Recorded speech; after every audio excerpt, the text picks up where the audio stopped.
All right, so one of our fighters is going to join us for this one. Ben Goodwin, he is now 2-0 in MMA. He wrestled in college, and if you watch some of the previous videos that he's done before, kind of give you a little bit more of his background. But Ben, talk to me a little bit. You wrestled in college at JUCO first, and then you did a little bit at Augustana as well? Yeah, I went to Minnesota West Junior College straight out of high school. Went there for 2 years.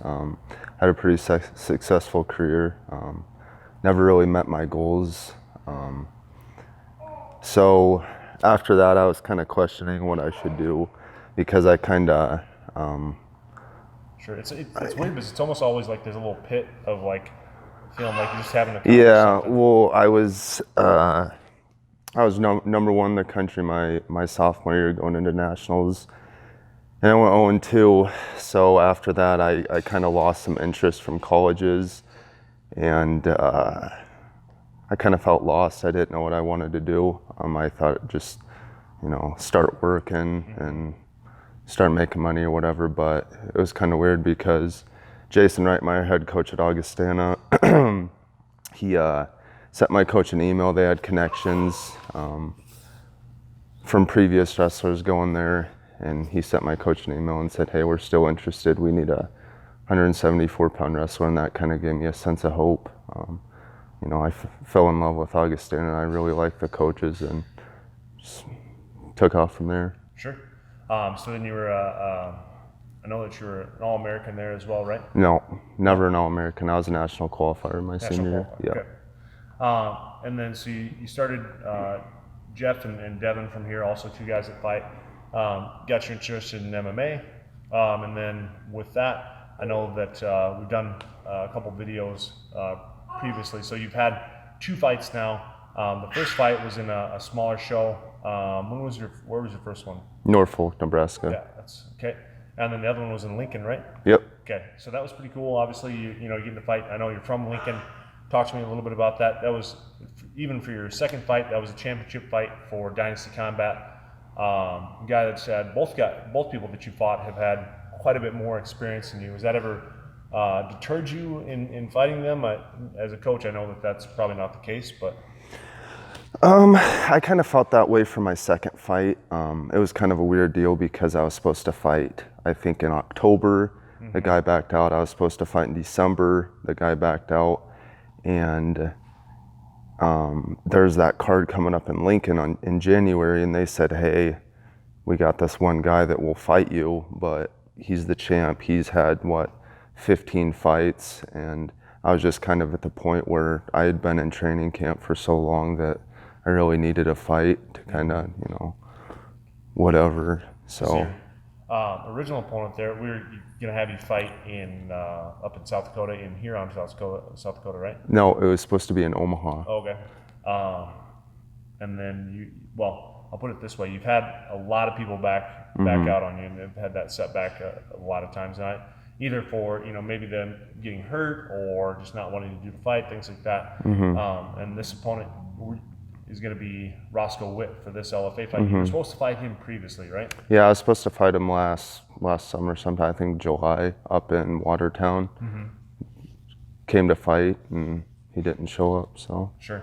And that, talk to me about that a little bit. I mean, you put in all this camp, all this work, and then especially day of, not to have somebody show up. Yeah, I mean, I don't know how it is for some guys, but I take it pretty seriously. If I have a fight, I'm going to take my training camp really seriously, and I'm going to put in 8 hard weeks, 6 hard weeks, and I just think some of those guys don't take it that seriously, and they get to the point to no return, and they're like, you know what, I can't do it because I'm not prepared. And I think that's where my confidence comes from, because from the hard work I put in, because I know once I step out there, it's like I've done everything I can up to this point to be successfyou Yeah, that's the biggest part is I feel like if you can look back and be like, no, I seriously did everything I can, then the wins and losses is like, well, if you win, then great, you're supposed to. If you lose, you're just like, well, I did everything that I possibly could to do that. So it's a matter of that guy was just that better that day. Yep, absolutely. But, and so this one, how's the camp been going? I know that you've had a couple opponent changes and everything, so Has that affected you mentally, or you still feel really good for this fight? No, I mean, after the first couple guys back out for my first couple fights, I never really plan on an opponent. I mean, you might have one right away, and it's like, well, chances It's very are, rarely ended up being the opponents that you end up having. So I just kind of train the same for everybody and just plan on a fight, I guess. If it happens, it happens. If it doesn't, it doesn't, you know. So has anything changed for you now that you've had, I mean, you've had the opportunity, that last fight that you were 2-0, even though you still only had 2 fights, you won the championship for Dynasty and in front of a huge crowd. Gosh, I'm trying to think, is it Pinnacle Bank Arena? So the Pinnacle Bank Arena, so that was on a bigger show. Do you feel like there's going to be any difference between that show and this show? No, I mean, it's kind of the same. Pinnacle Bank and the Pentagon are two big arenas, so I mean, it's probably going to be the same atmosphere, if not even better, because I've had a lot of people I haven't talked to in a long time contact me and say they're coming to the fight. So, I mean, I try not to think about the people in the stands. I just try to control what I can control and just get ready. After that second win, you got the belt strapped on you, and then you're walking back. What was your immediate thoughts?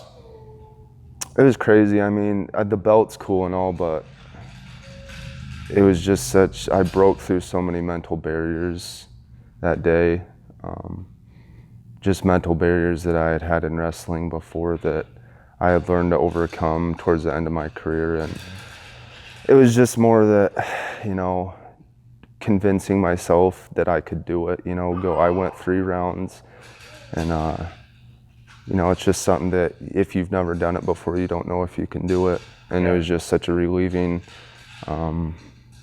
feeling walking back. You know, I was kind of emotional a little bit because, you know, breaking through mental barriers is a really unbelievable feeling in sports, and just knowing that you can do that, you can go 3 rounds, you can, you know, if you push hard and you work hard, you can, no matter what the guy's record is, you can, you know, overcome it.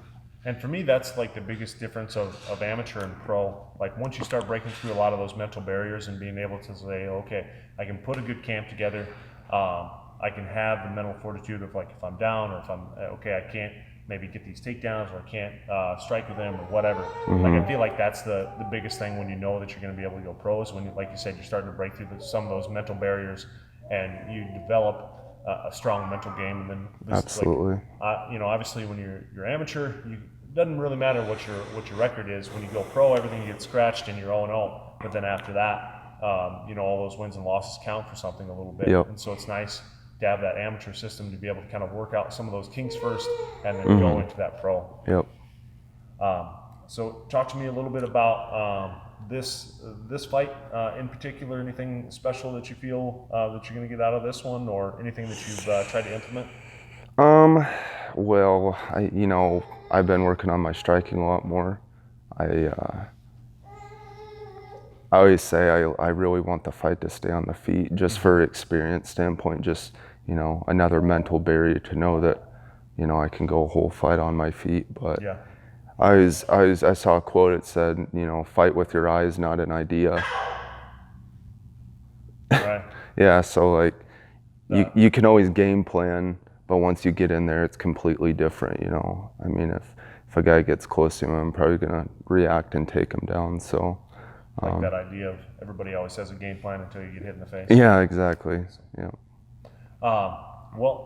Past that, any people you'd like to thank, or sponsors, or anything?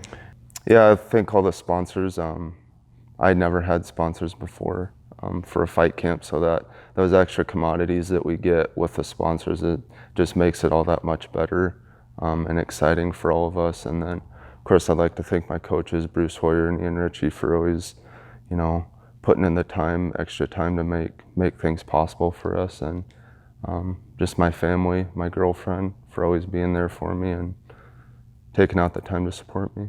Awesome. Yeah. Look forward to seeing him April 26th at the Sanford Pentagon. Fights are going to start at 5:30. I know that you can get there at 4:30, I believe. Also, make sure to go see Breaking Burrito April 20th. They're going to be a lot of the fighters are going to be there, kind of doling out some of the burritos and tacos, things like that. And then also I know that they're giving away 6 free tickets to the event as well, and maybe some free t-shirts there as well. We are low on the larges, so if you get a chance, and you're small, medium, extra large, or extra large, make sure to pick up some of those. Thank you guys very much.